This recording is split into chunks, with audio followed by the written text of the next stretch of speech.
if you just decide to go for it, you can get so much more out of your life.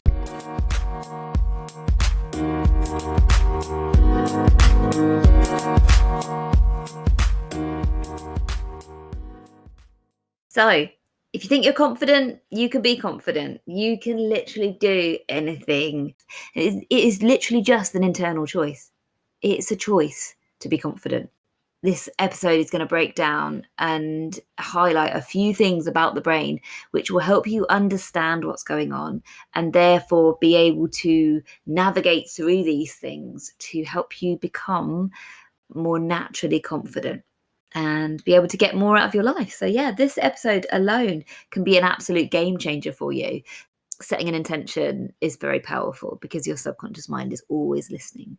So set the intention right here, right now, that you are going to have more confidence from now on after listening to this episode. And confidence is a sliding scale. Nobody will ever feel very confident all of the time. So yeah, you can choose to be confident and you can choose to just go for it. Whatever situations there are in your life at the moment that you're holding yourself back from, you are the only person that can choose to go for it or chooses to be held back. You hold yourself back. And whether you think you can or you think you can't, you're right. Because your brain is always listening to what you think, and your brain will always look for evidence of what you believe. So if you believe that you can do something, rest assured your subconscious mind will help you get there and will make the right things happen for you to get there. But if you don't believe you can do something, then just kiss goodbye to it. If you listen to the manifestation episode and you try and manifest something, if you don't believe that you can actually do that thing, it's not going to happen. Okay.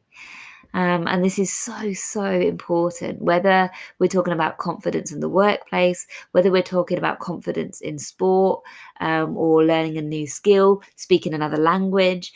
Everything comes back to confidence because it's very important. Even how happy we are, how good our relationships are sometimes, down to confidence. You know, in the dating game, you need confidence too.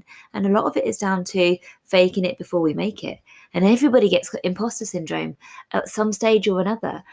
And just to know that with imposter syndrome, it's always a case of everybody is just winging it. You know, there's no dress rehearsal in life. We just have to go for it. Nobody's been here before. Nobody knows exactly what they're doing. We're all just trying our best. And so just remember that. We're all just trying our best. And so a few things about the brain then that actually can make this confidence thing really hard to actually get a handle on. But if you know these things, then you can be aware of it and you can actually get your head around it and not let it get the better of you, so to speak. So anticipation is worse than the real thing. And I think we all probably know this because we can relate to events in our lives where we made something a big deal and then when we had to get on with it, it was fine. But what's going on here in the brain is that your brain is built for survival, and that means it needs to keep you safe. It needs to keep you alive. So it will always magnify the risk of something because it's going to try and get you not to do that thing. Your brain wants to keep you safe. And so going for a job interview, for example, it's not going to want you to do that because what if? And your brain will go to all of these different worst case scenario type thoughts. And so you can have, let's say, a job interview. You can have a job interview next Friday. And between now and next Friday, you're going to imagine that 50 times. And every time you imagine it, you're going to naturally think of the worst case scenario or different types of worst case scenarios because your brain just wants to keep you safe. And so it wants to be prepared for all of the different eventualities. And so what is actually happening, though, is every time you are imagining a worst case scenario, your brain can't tell the difference between real and imagination. And so it will fire off stress hormones based on the negative thoughts that you're having, and it will fill up your stress bucket so that you feel more nervous, more anxious, more jittery. And so when that interview actually comes around, of course, it will be fine. You know, when we do things in real life, they always work out better. They're never as bad as we drum them up to be in our minds. But what actually happens by then is that you have had 51 job interviews The actual one job interview was fine, the one in real life, but the 50 that went on in your head were absolute disasters. So you've added to your stress bucket and made life harder for yourself in the meantime. And if you're a worrier or somebody who overthinks things, then you're going to be doing this with all sorts of different events, all day in, day out, making your stress bucket far fuller than it needs to be. And when we have a full stress bucket, we feel overwhelmed, we feel drained, we feel exhausted or irritable or overwhelmed or emotional, or we have low mood, very low confidence, low drive, low self-esteem, all of these things. And so when we can get a handle on our thoughts and stop them from thinking worst case scenario, for example, we can limit what goes in our stress bucket. So that's one thing. Anticipation is always worse, and to remind yourself of that, because your brain is going to try and magnify the risk.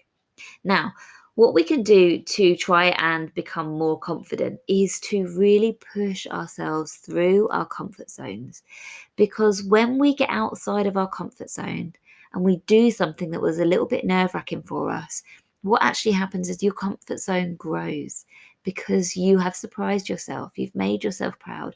You've given yourself evidence that you can do something that's a little bit nerve-wracking and normally do a really good job of it. And that helps you to grow in confidence. But what you need to be aware of also is that anytime you have an idea to do something and it feels slightly scary for you and it's definitely outside of your comfort zone, but then you decide not to do that thing, then what your brain will tell itself is, aha, you see, I was right not to get you to do that thing. I was right to magnify the risk. I was right to not get you to get outside your comfort zone because now you're safe. And that is what we wanted in the first place. And so it's logged as a success in the mind. And so it makes it harder for you to get outside of your comfort zone when you actually avoid doing it. So it's a really, really good thing. Get outside of your comfort zone as much as you can.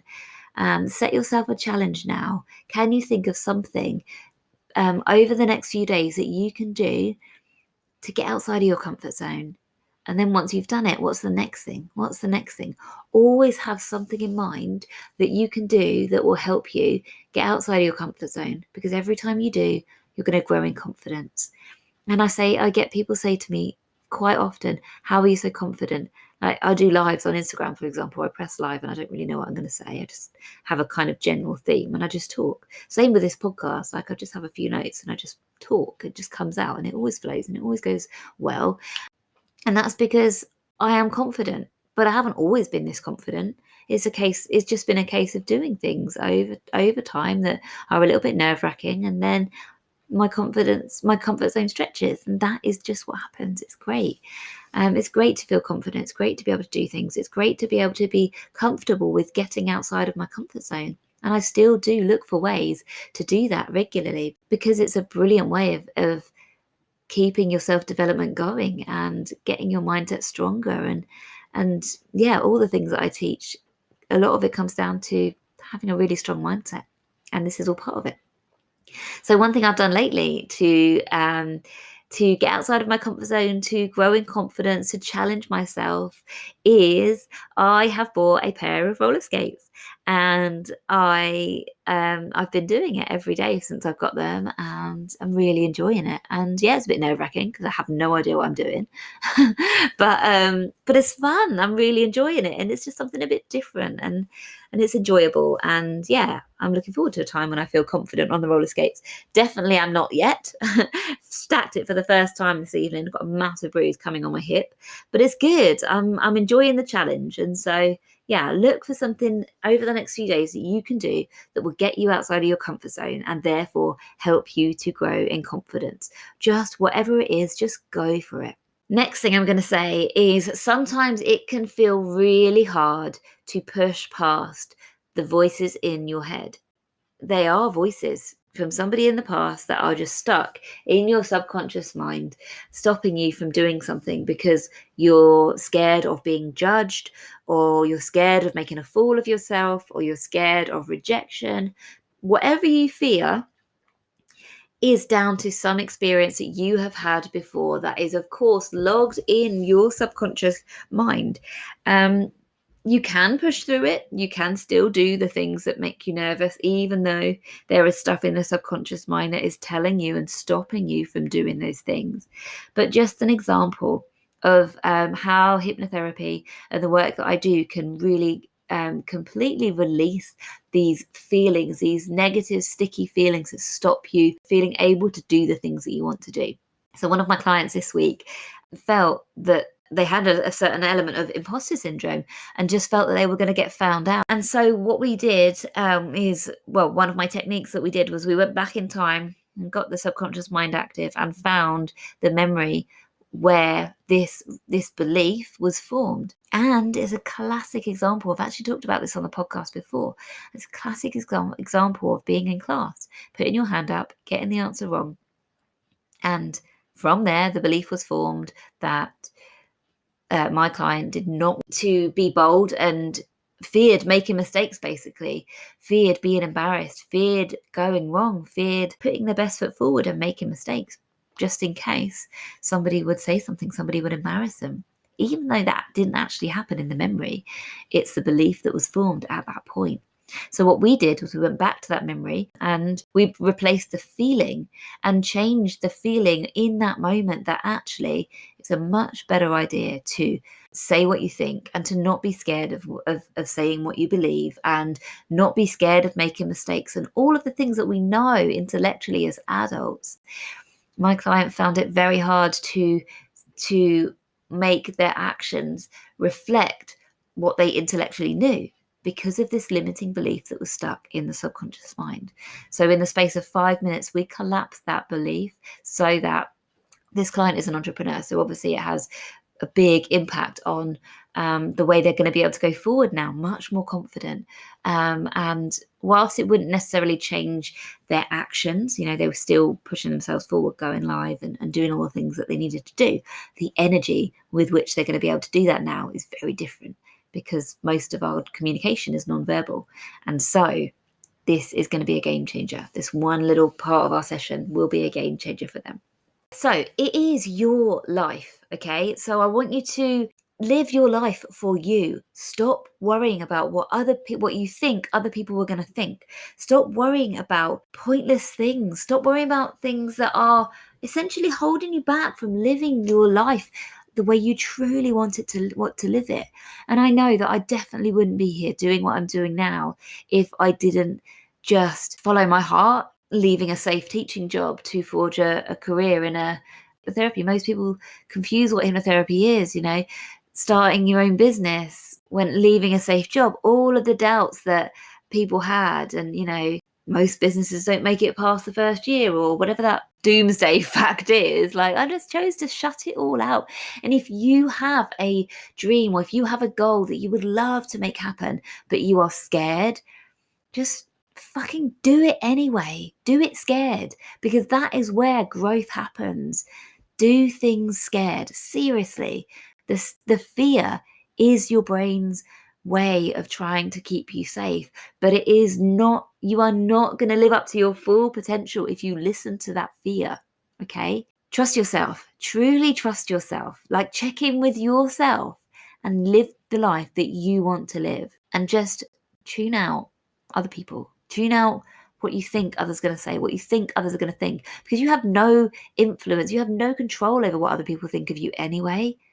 So just decide not to give a shit if that's what you want to do. If you want to live your life the way you want to live it, and you want to be truly confident, or for example, you want to make a bold move, like give up your current job and start your own business, do it, because it can be amazing. And seriously, like, I'm living my best life, like, every day. At some point, every single day, I either say it or think it. My life is amazing. And I wouldn't be here if I didn't have the courage to just go for it and make some scary moves. Growth is uncomfortable, guys. It really is. Anything that is worth doing is not easy, Growth is uncomfortable, because just remember, your brain is always trying to keep you safe. Our brain is not designed to be happy. Our brain doesn't care about our confidence. It doesn't care about our success. It doesn't care about happiness. It cares about keeping you alive. So keep that in mind and then reassess your priorities, reassess what you want to do in life, reassess how you're living your life right here, right now. Are you doing things that you truly want to do? Are you doing things that you would be doing if you just decided to be more confident? If not, what changes would you make? Write them down and choose to make one of them start to be your reality. If you've been listening to this and you've decided to do something based on what you've heard today, you've decided to become more confident, you've just decided, you've set that intention, you've made that decision, I would love to hear from you. And it's not just airy fairy talk here. Like, when you make that decision, when you set that intention, your subconscious mind is going to listen and help you out. But make it even more impactful. Send me a DM. Let me know what you're thinking. Let me know what intention you have just set. I would love to hear from you at Believe and Achieve with Jenna. And whilst you're there, if you want to share this episode to your stories, I would love for you to do that and tag me at Believe and Achieve with Jenna, and you'll bag yourself an exclusive hypnotherapy audio just for having done that, because I really, really appreciate the growth that this podcast is having, and I would love for it to grow even further, because I truly believe my message is important, and I want more and more people to hear it. So thank you so much for your support with that by sharing it on social media. Yeah, I'm going to wrap this up here and now. I will speak to you all very soon. Thank you so much for listening, as always. And yeah, take care. Bye.